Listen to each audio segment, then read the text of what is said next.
Mga kababayan ko, kamusta po lahat? Kamusta po kayo? Si Kamanong po, nagbabalik po muli para po magkomento po sa inyo. Samahan niyo po inyong lingkod. Magandang umaga po, tanghali, hapon, gabi. Madaling araw po sa atin lahat. Saan man sulok na ating bansa o mundo tayo naroon, naway maingatan po tayong lahat mga kababayan. Ito po, komentuhan po natin. Ito pong pahayag ni Atty. Guanzon, mga tamba. Ito pong nakaraang araw ay talagang binatikos niya po yung impeachment. Talagang hindi po magwo-work yan. Talaga naman po hindi magwo-work at talagang wala naman po talagang ginawang kasalanan ang Vice President. Sila po ang maraming ginawang kasalanan sa ating bansa, lalong-lalo sa ating kaperahan. Di po ba? Lalong-lalo itong institusyon po ng Kamara at Senado na napakarami po dapat isagot o sagutin. Lalong-lalo po sa ginawa nilang 2025 national budget. Di po ba? At syempre, sinagot din po ni Atty. Guanzon yung umuugong po na siya po ay plano o gusto ng mga Pilipino na maging spokesperson po ng Vice President mga tambay. Sinagot din po ni Atty. Guanzon. Pakinggan po natin si Atty. Guanzon at komentuhan po natin mga kababayan yung kanyang pahayag.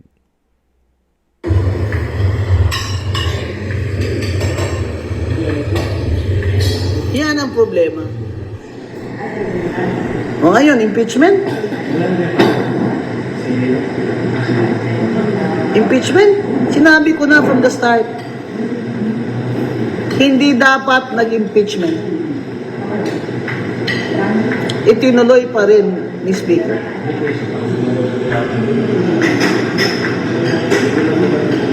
Kasi si VP Sara naman talaga ang the woman to beat in 2028. Halos sabay yung yung confidential funds na kasi ginawa nilang reason yun na ground as betrayal of public trust. Yung confidential funds. Pero sa totoo lang, lahat kayo dyan na may confidential funds, iba nga billion dyan Pinabuksan ba ng House of Reps ang inyong mga envelope? Hindi, di ba? So what does that say of the House of Representatives in that committee? That they were targeting Vice President Sara.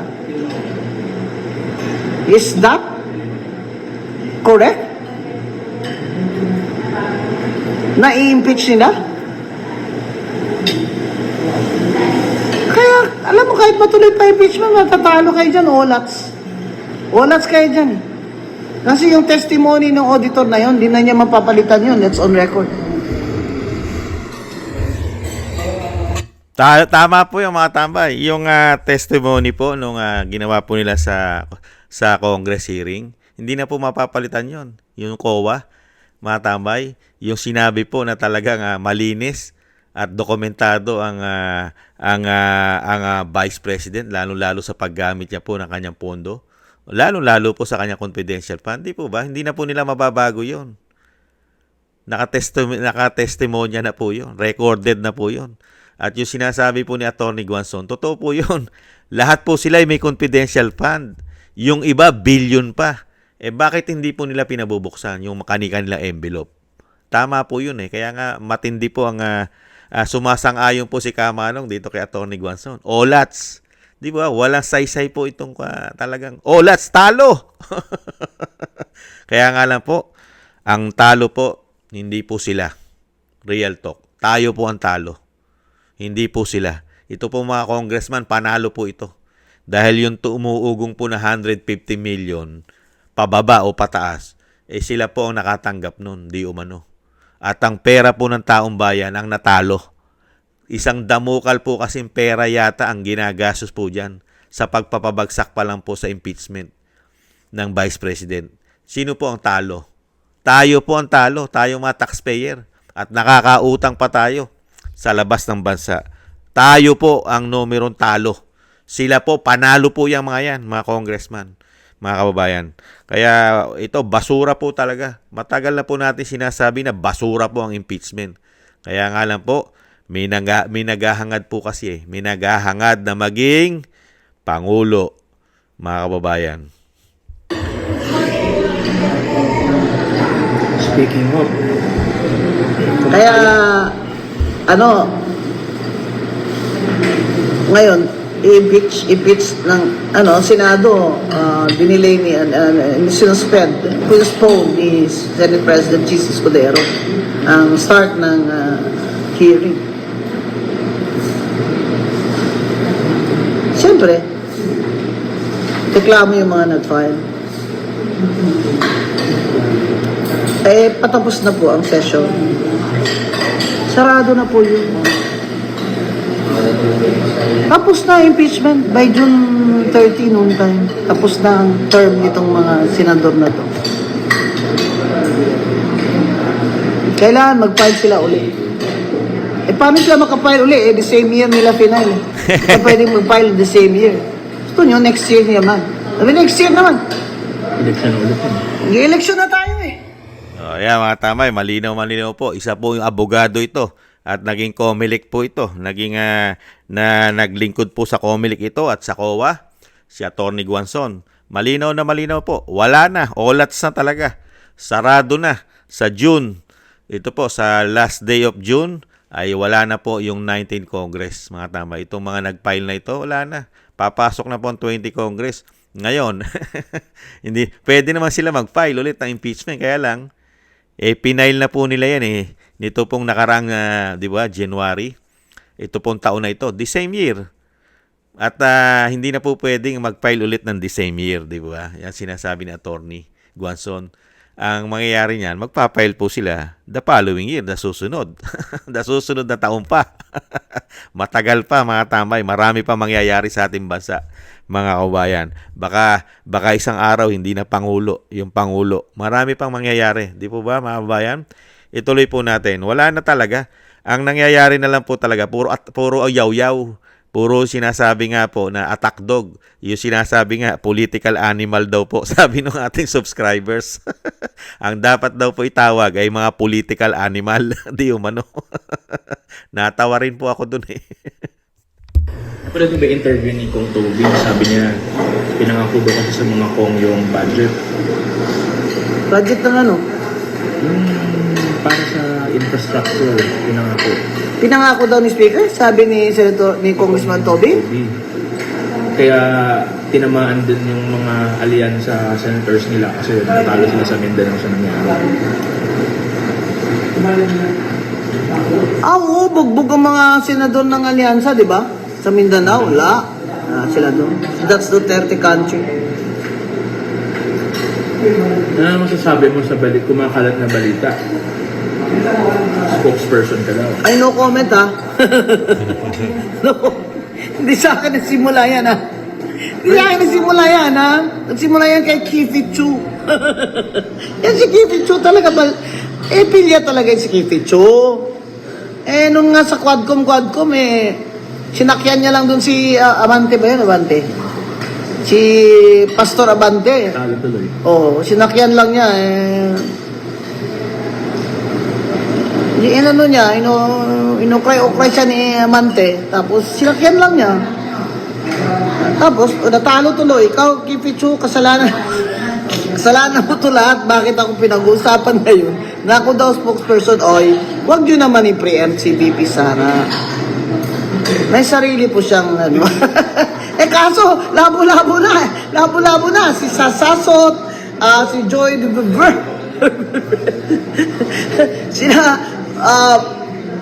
Ferma Duterte. Uy, amiga. Labo-labo na. Lahat na. Pero hindi pa ka nag-meet ni Inday. Nag-meet kami ni VP Sara. Nag-appear siya sa sala ko eh. Yung hugpong. Pumunta ka. Oo. VP Sara she was president of hugpong sa pagbabago, di ba? So, to qualify, to register, kailangan mag-appear yung president. Nag-appear siya. That's how I met her. That's the only time I met VP Sara Duterte Carpio was in my sala in the first division. She testified about her political party, Hugpong. And that was the only time na pinatestify ko siya. That's the only. After that, we did not meet again. But I want to thank her. I saw the video na nandun yung idol ko, si Miss Elizabeth Zimmerman. Tatango-tango siya. Nakita ko yung video na Pipi Sara, sabi niya, pero hanga po kami sa tapang at talino ni Commissioner Vanson. Maraming salamat po, Pipi Sara, for that compliment. It is my honor.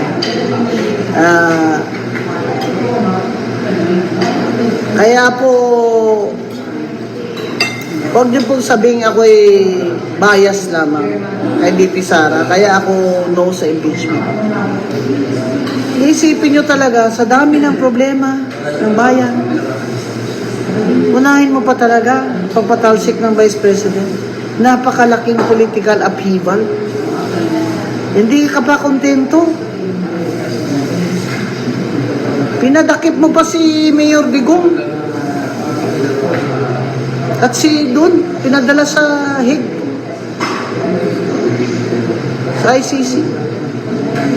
Political, ano naman, upheaval. What does that mean? It affects our economy negatively. Tingnan mo, walang no new investments. Pag walang bagong investment o kapital, walang bagong trabaho, walang bagong produksyon, walang factory, walang bagong jobs. Yan ang problema. Kaya ang poverty hindi masusolve nitong administration ni Bongbong Marcos. Paano pala yung mga pending sa Supreme Court? Totoo po yung mga tambay, di ba? Unahin po muna natin. Sinagot po ni Atty. Guanzon. Nagpapasalamat po siya, mga tambay, dito po sa pinag-uusapan po siya. Dahil nga po yung pagiging gusto po ng nakakarami nating mga kabayan, tayo po, gusto po natin maging spokesperson po siya ng Office of the Vice President. Kaya lang po, no comment pa raw po siya. No comment pa si Atty. Guanzon about dyan. At natatawa nga raw po siya, mga tambay. At syempre, nagpapasalamat siya.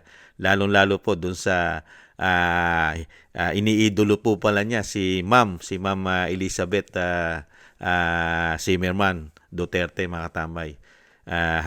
Yun po pala yung hinahangaan niya. At nagpapasalamat po siya sa ating Vice President, mga tambay. Nagpapasalamat po ang Atty. Guanzon about po dito sa umuugong at kumakalat po na spokesperson daw po ang Atty. Guanzon. At syempre po, yan po ang totoong issue po ng ating bansa, mga tambay. Kahirapan, di po ba? Kawalan ng trabaho.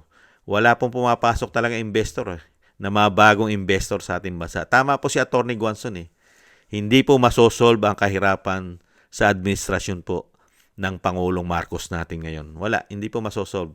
Dahil po ang tinrabaho ay pamumulitika. Kamukha po ng ginawa kay dating Pangulong Duterte at Mayor Duterte. Grabe po ginawa nila. Puro pamumulitika. Kaya po napabayaan po nila ang sitwasyon at problema ng ating bansa. Lalo-lalo po ang ating ekonomiya at syempre po yung pagtugon po sa kahirapan. Wala. Olats po, mga kabayan. Nakakalungkot po. Yan, mga abogado na po ang nagsasabi at yan po yung mga naglingkod po sa ating bayan na matagal po yan. At alam po nila nangyayari sa ating bansa. Lalo-lalo na kung ang presidente ay mahina at magaling. Alam po nila yan.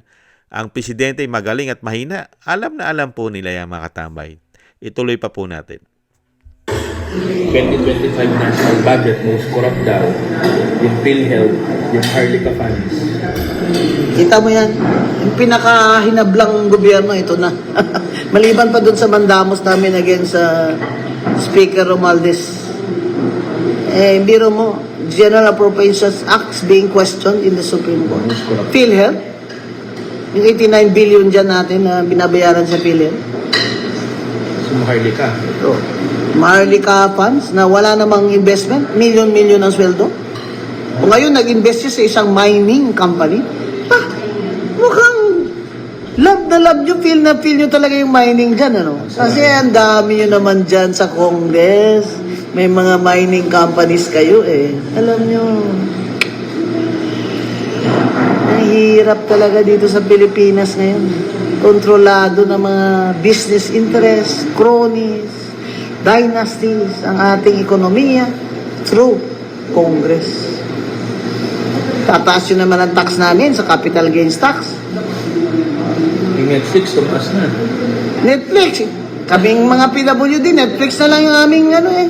Dahil hindi naman kami makalabas ng bahay na.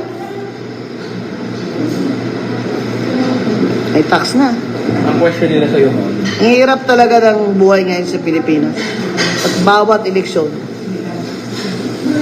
parang nakakawalang pag-asa na. This is the worst election sa vote buying. The worst na dinaanan ko. Speaker, this is the worst election sa vote buying. At marami pong congressman ang guilty dyan. Kaya sana po, imbestigahan nyo rin sila.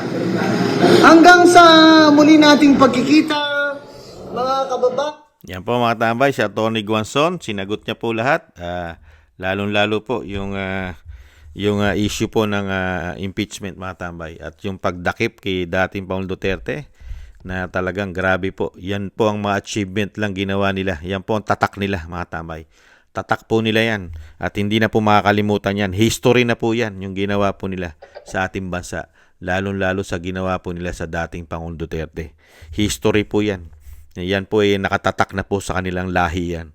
Ang pagiging hudas at taksil ng bayan. Lalo-lalo po sa isang pagtataksil sa isang Pilipino na dating Pangulo, mga tambay. Ibang klase po. Ayan po, totoo naman po yun eh. Pinaka-worst, mga tambay. Totoo po yung huling sinabi ni pinaka-worst na halalan, yung 2025. Pinakamatindi po. Napakarami po. Grabe po ang vote buying. Yan, hinihiling nga ni Atty. Guanzon na imbestigahan din yan dahil marami pong hindi rin nagugustuhan ng mga congressman na matitino yung ginawa pong yan. Grabe po ang ginawa nilang vote buying yan. Dinaan po nila sa isang damukal na ayuda. Vote buying po yan eh. Di po ba? Trabaho po ng DSWD yan, pero sila pong mga politiko ang nag-asikaso niyan mga tambay. At kitang-kita naman po natin kung paano magpamigay ang mga congressman na nakatanggap niyan. Di po ba? At panahon pa ng kampanyahan nila ginawa. Ibang klase po. Kaya nga pinaka-worst ang sinasabi po ni Atty. Guanzon. At talagang kawawang-kawawa po ang ating bansa dito po sa administrasyon na pumasok. Yan, mismo si Atty. Guanzon.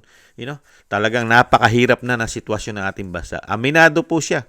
Siya po mismo ay aminado na napakahirap na po ng sitwasyon ng ating bansa. At halos lahat po ay nagtataasa na, pati po ang ating mga taxes. At pati nga yung Netflix na banggit niya na talagang isa na rin niya tinatangkilik dahil siya hindi na nakakalabas daw ng bahay.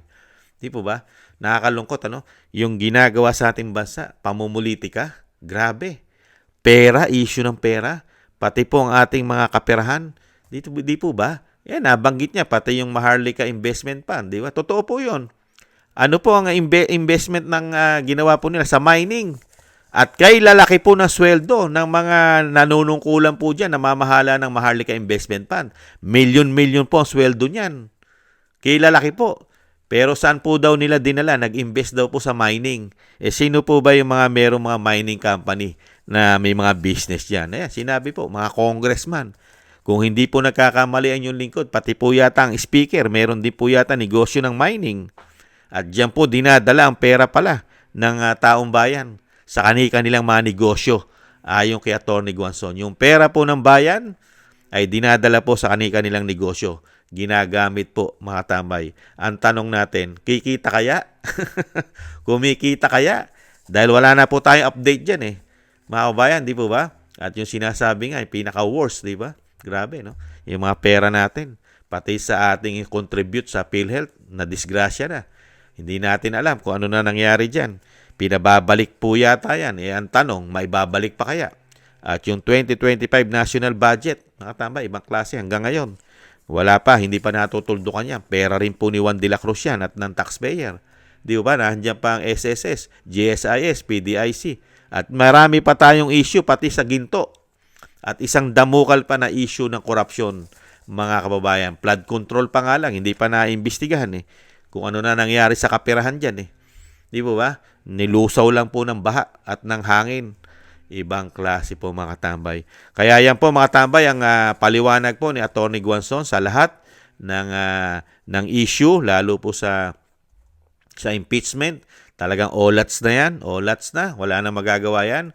Wala naman kasi talagang ground yan at pinatunayan po ni Atty. Guanzon dahil meron pong isang COA, meron po isang COA employee at may katungkulan sa COA ang nagsalita na. Recorded po yan mga tambay. Recorded. Naka-record na po yan na talagang wala pong ginawang korupsyon ng Vice President. Hindi na po nila mababawi yan. Under oath po siya dyan sa Quadcom nung hiniring po yan. Kaya nga talo eh. Wala na magagawa. Olats na. Kaya alam naman po natin yan, mga kabayan, na olats, talaga naman po umpisa't umpisa pa lang, pamumulitika na ginawa nila sa Vice President at sa pamilya Duterte. Pamumulitika na po yan. Ibang klase po. Pera-pera po kasi. Kaya nga lang po, tayo talaga. Yung sinasabi ko nga, tayo talo dyan eh. Tayo ang napakalaking talo. Pera po natin ang ginamit eh. Tax po natin ang ginamit nila sa pamumulitika. Pagpapabagsak sa mga Duterte. Puro pera po ng Pilipino yan. Hindi naman po nila pera yan. Ang kanila po, puro pakinabang. Pera natin ang ginagastos, pero ang pakinabang nasa kanila. Wala naman po sa atin ang pakinabang eh. Wala naman silang ginawa sa ating ekonomi eh. Ano po ba ginawa nila sa ekonomiya natin? Di po ba? Wala nga silang ma-produce na maraming trabaho dahil walang pumapasok na mga bagong investor para mag-produce ng negosyo sa ating bansa. Wala eh. Olats eh. Yan. Mismo si Atty. Guanzon na nagpatotoo. Di po ba? Mga kabayan, unbelievable. Kaya nga, yung sinasabi na Atty. Guanzon, wala. Hindi kayang resolbahin ng Pangulong Marcos ang kahirapan sa kanya administrasyon. Wala. Talo. Olats. Yung problema pa nga lang sa pulburon at isang damukal na kumakalat ng mga adiktos at nahandyan pa ang makakaliwa. Isang damukal na naman. Hindi nga nare-resolve. Corruption pa nga lang, hindi ma-resolve.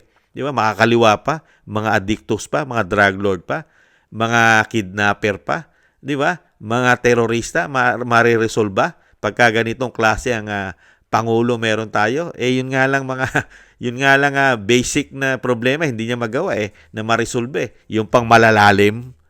Di po ba? Unbelievable. Kaya dito po mga tambay, kumpleto na po. At hintayin na lang po natin mga tambay kasi po yung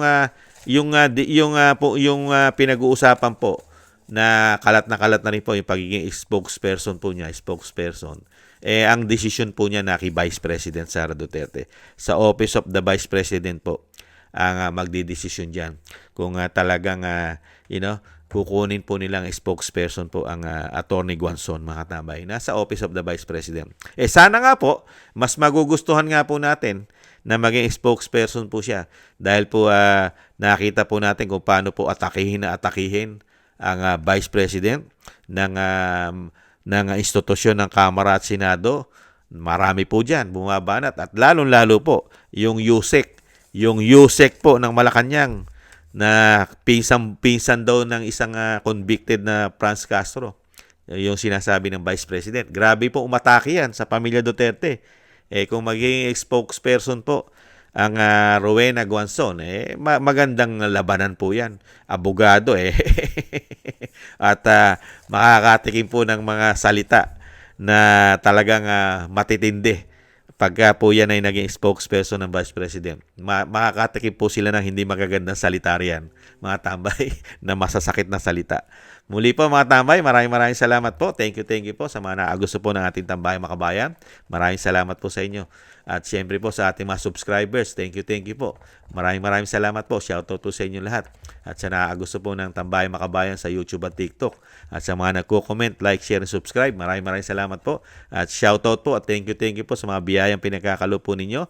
Shoutout po Kingston 123 ng Hong Kong, Eric Hershio ng Canada, Jake Yahut 4531 ng Maisog, California, USA, Gina Ray Solid DDS ng Berlin, Germany, Julieta Celona ng Sydney, Australia, Baby Roman Ate Isa ng Cagayan, Jem Aris ng United Arab Emirates, Jobilin Watanabe ng Japan, ako si Pilam, Annie Joe, Teodorico Erguisa Jr., si Arfel Villacorta, Wills Bubbles 5697, Rosalina Team 888, thank you, at si Michelle Yamaguchi Michelle Yamaguchi Vlog, maraming salamat po sa mga biyaya po na inyo pong pinagkakaloob. Thank you po.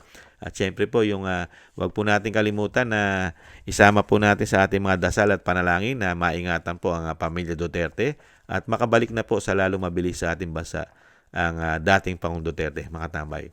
Maraming salamat pong muli. Paalam po muna, mga tambay. Ingat-ingat po tayo. Ingat-ingat po kayo. Paalam. Bye-bye.